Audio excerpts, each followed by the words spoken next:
Hey, welcome everyone. I'm so glad that you could join me today on this, the 7th day of March, 2023. My name's Tom Coffey. This is the Coffee Nuance Show, and today we're going to be talking about plausible deniability. It's the ultimate excuse for those who want to avoid accountability. It's like the who me defense, but with fancier words. Now, folks, I don't want to get too philosophical, but the idea of plausible deniability is really just a way for people to rationalize their actions after the fact. It's like saying, oh, I didn't know I shouldn't have eaten that entire pizza by myself. Yeah, right. It's like pretending you didn't know that drinking a gallon of coffee at night would keep you up. And let's not forget about relationships. Plausible deniability, it's everywhere. People love to say, oh, I didn't know flirting with my ex was a bad idea. Yeah, it's the George Costanza of excuses. Was that wrong? Should I not have done that? But here's the thing, folks. We need to be accountable for our actions. We can't just use plausible deniability as an excuse to avoid taking responsibility. Because the truth is, it's just a slippery slope. Plausible deniability might get you out of trouble in the short term, but in the long run, it's going to make you look like a fool. So take a step back, folks.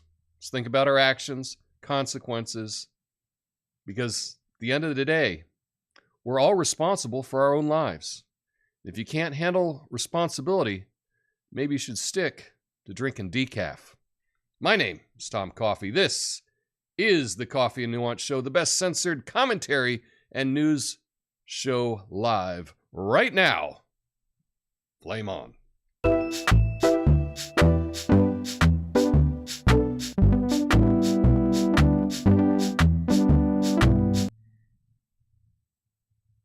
Oh, thanks for joining me, everyone. I'm so glad to see we've got some people in the chat, loyal people in the chat, flames in the chat, coffee in the chat. I love it.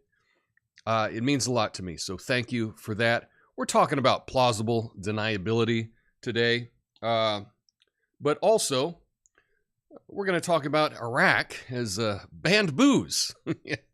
Wow, who could have seen that coming? I want to touch on Biden's Selma Lie that he keeps repeating over and over again.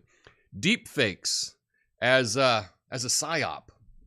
Oh yeah, it's true. And lastly, I want to talk about yoga and male performance. This might be something perhaps that you or someone in your life may benefit from. So I'll get to that. But first, let's get back to this plausible deniability. Okay. Here's a quote from Richard Nixon. That tells you anything. The most important thing is that we maintain plausible deniability. And you can guess when he said that. Exactly. Anybody that's up to no good, they all try to maintain plausible deniability. And it really gets me thinking about that George Costanza episode when he was caught having sex with the office cleaner or office maid or office worker, office janitor, whatever the term is. Cleaning lady. The cleaning lady. Yes. That's what they called it in the 90s. They called it cleaning lady. Now I'm sure it's something technician or something.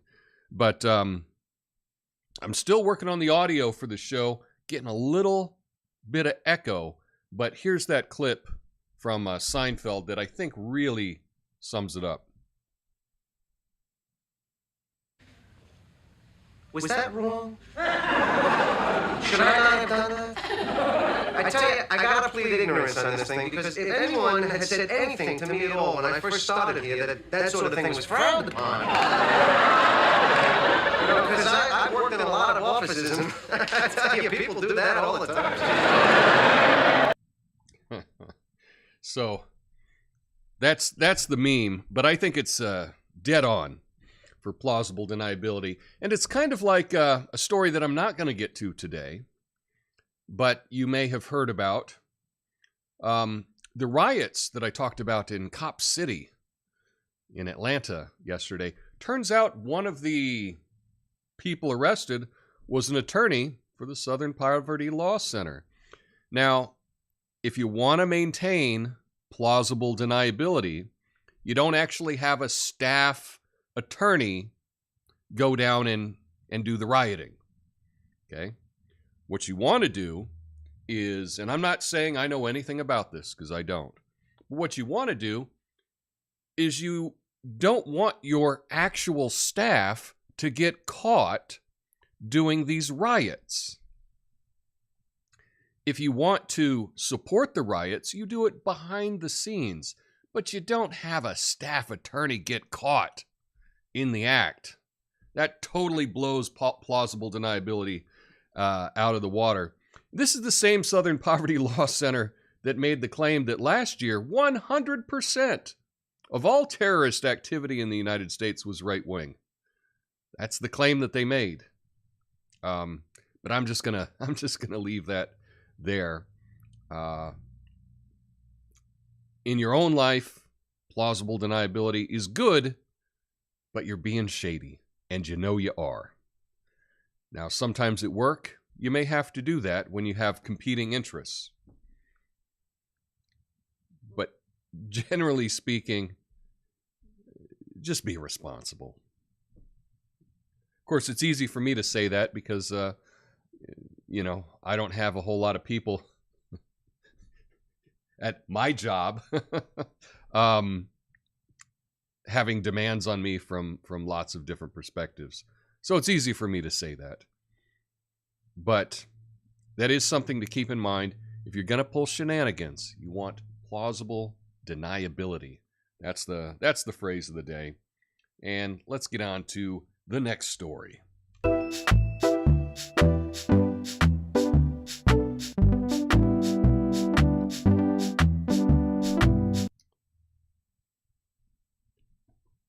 All right. Christian politicians over here in Iraq are challenging a recent law banning the import and sale of alcohol, arguing that it's undemocratic and unconstitutional.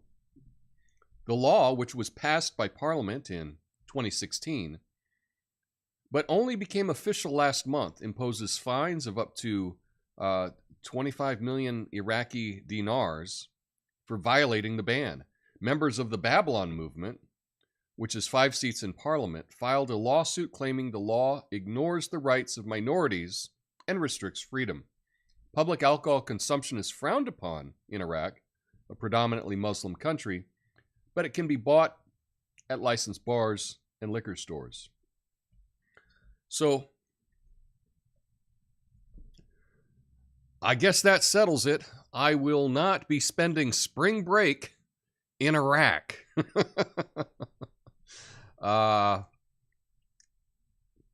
Yeah, not gonna happen. It is interesting, there are some places in the U.S.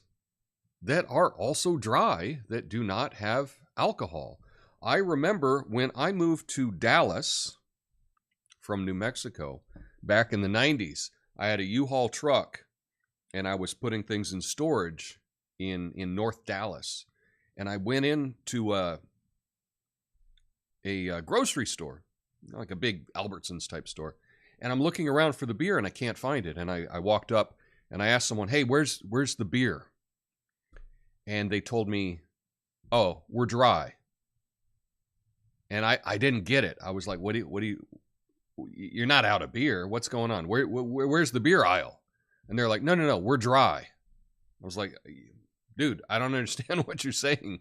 You're not out of all the beer. Where is the beer in the store? He's like, we're dry. And did not explain what he meant was, we're in a dry county. They don't sell liquor here at all. And so I had to go ask someone else. And then finally they let me in. Oh, this whole county is dry. Oh, you want a liquor store? And they knew exactly. It's about 4 miles from here. You go down this and turn this way. And that's what I did, and ended up, getting my 6-pack of beer or whatever I needed to unload my U-Haul. And so just because we hear that Iraq is banning booze, we have that here in certain places. So it's different, but is it really that different? It's different, don't get me wrong, but I don't think that I would want to live any place that did not allow alcohol consumption, even if I didn't drink. I don't think that that would be something that I would be into, but that's just me. Let me know. Are you going to be planning a trip to Iraq? Perhaps there will be cheaper flights now. Who knows?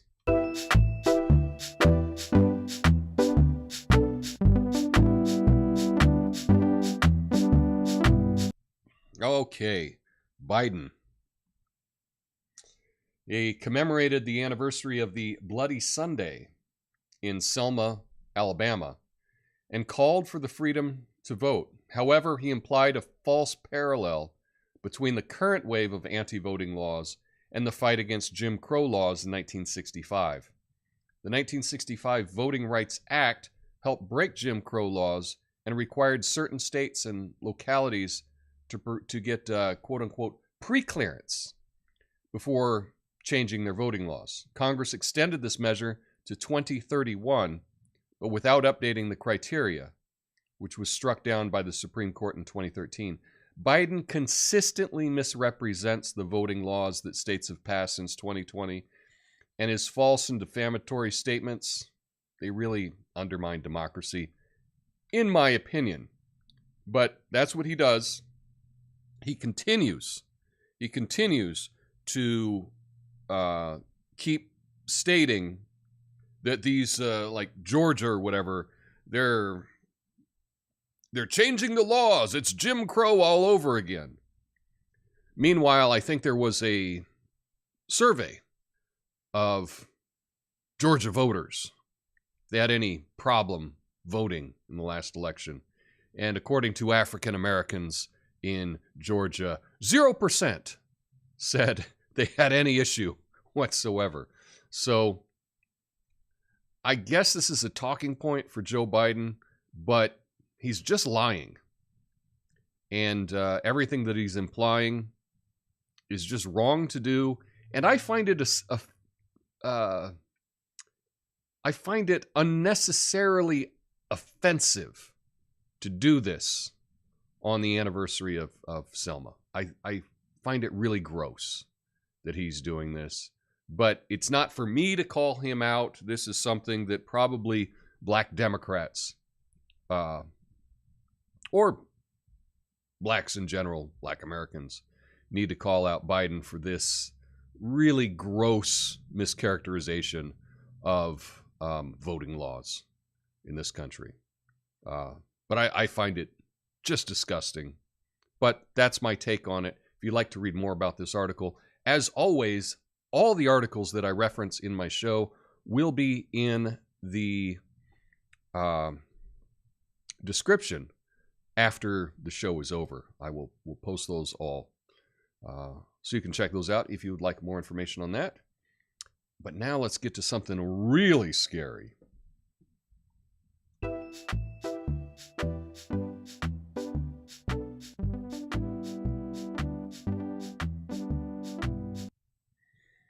SOCOM. If you play some video games, you know what SOCOM is. That's the United States Special Operations Command, which is responsible for some of America's most secretive military activities, plans to conduct internet propaganda and deception campaigns using deepfake videos, according to a document reviewed by The Intercept. The document also outlines hacking into internet-connected devices to eavesdrop on foreign populations, to gauge their susceptibility to propaganda. The move comes as global concerns grow over technologically sophisticated disinformation campaigns, their effectiveness, and the ethics of their use. Now, while the U.S. government is openly working to build tools to counter deepfakes, SOCOM's document signals its intention to use the technology offensively. And I find any use of this technology to be offensive, whether it's offensive or not. This is the little army badge here for SOCOM. Persuade, change, influence. That's what they're doing. Our government is working openly on propaganda, often not just overseas, but also domestically. And according to these documents obtained by The Intercept, they're going to be using deepfakes. So it's very hard to trust audio or video now. I think if you've seen, the audio that I played of the deepfake audio of myself, it was pretty good. It was pretty good. I've heard now scammers are cloning people's voices, like a family member's voice, and they're using the phone to spoof it to call someone and then ask for money, say they're in trouble, and they're using the voice of, someone in their family to call and ask them to send money, things like that. So these scams are getting incredible, but it looks like now our government is also going to be putting out fake videos, fake audio as a propaganda tool for our government. And as you know, our government is not necessarily working toward the interests of all Americans. They seem to be working toward the interest of certain Americans in a certain district of Columbia, right? Is what it seems to be. So now we know our tax dollars are going to make some deep fakes. Yeah. Pretty incredible. But now let us get to a positive, good news story of the day. Perhaps this is something that you can use.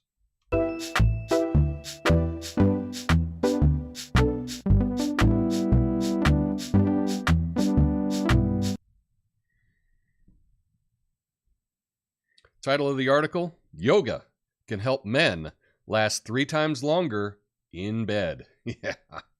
A new scientific review suggests that physical activity such as running, walking, yoga, and pelvic floor exercises may help men improve their sexual performance and last longer in bed. The review focused on techniques that could help men suffering from premature ejaculation and found that physical activity could potentially improve men's sexual performance and self-esteem.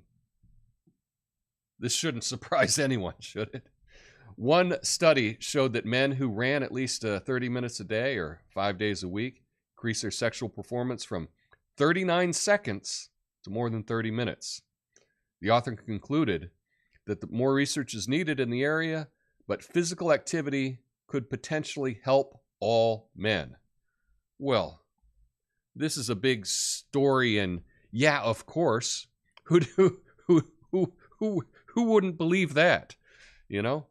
I guess the thing that really struck me as odd is I can't believe how short these performances of men with this issue are.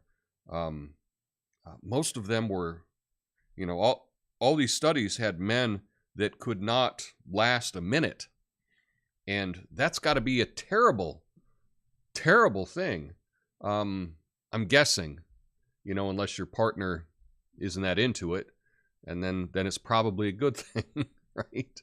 But, wow, less than a minute. And you get some physical activity, doing some yoga, getting some exercise, and that can change everything. And that's the thing, is that all health, our mental health, our physical health, it's all connected. It's all connected. I've been saying for a long time that the best thing that you can do for your mental health is to work out physically. Because, it gets the blood flowing. It's all connected. We say that our brain is up here, but it's all connected throughout our entire body. So, you would think, since it's all connected, including down there, that some more activity, some more exercise is going to be beneficial to people that cannot perform for very long. And so that's some good news. Now, it shouldn't come as a surprise to anyone, but I thought I would bring it up because this was a new article that just came out today. And, you know, if that's something that you or someone you know could use, could be extra incentive to get them to start taking longer walks in the evening, going to the gym, joining a dance class, whatever the case may be, starting some yoga. Because the benefits are not just going to be some flexibility, a little bit better cardio, but you should be better in another aspect of your life. And I think that's good news. Don't you think that's good news? Let me know in the comments. That's what I have for you today. Stick around in the after show. I'll be responding to your comments. Hope all is well with you, and I will see you mañana. Peace.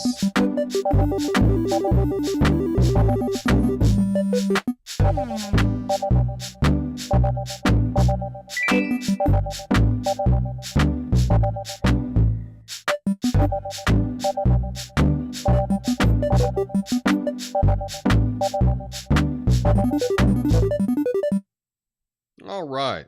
Just want to say, hey, what's up, Duggo? He's over there on Rumble, always on Rumble, and it's great that we got a couple people on Rumble. I looked at my stats from yesterday, and often I'm getting just about as many views on Rumble as on YouTube, although it's not a whole lot of views, 40, 50 views on each. But they're getting pretty close. The difference is on Rumble, not getting a whole lot of interaction, not getting a whole lot of likes, not getting a whole lot of comments, things like that. So if you are watching on Rumble, if you could leave me a comment, hit that like button, that would be super awesome. Miranda's here. Apothecary John is here. Gullible Skeptic is here. Nice to see you. Jesse's got a cup of coffee. Love it. Amanda Vogelbaum is here. Lucid Monkey of Reality. Fire in the chat. I love it. Diet Sprite's here. I'm seeing a lot of the same people every day, and I tell you what, I keep saying it means a lot to me, and I don't have any other words to express it, but I probably wouldn't be doing this show if it weren't for the loyal group of people that are watching me live. It means a lot to me. Not many commenters today, Tom. Sorry. That's okay. Not many comments today. That's okay. You know, not every day has as exciting stories. You know, that's one of the things about the media is they always have to make every day seem like it's a huge, you know, the news today is the biggest news. And some days we got big news. Some days, you know, we don't have a whole lot of big news. But one thing that the media does is they pretend like every day is this, you know, massive, massive story. And it's not. It's not. There's ebbs and flows, highs and lows. We can't expect every day to have these crazy stories.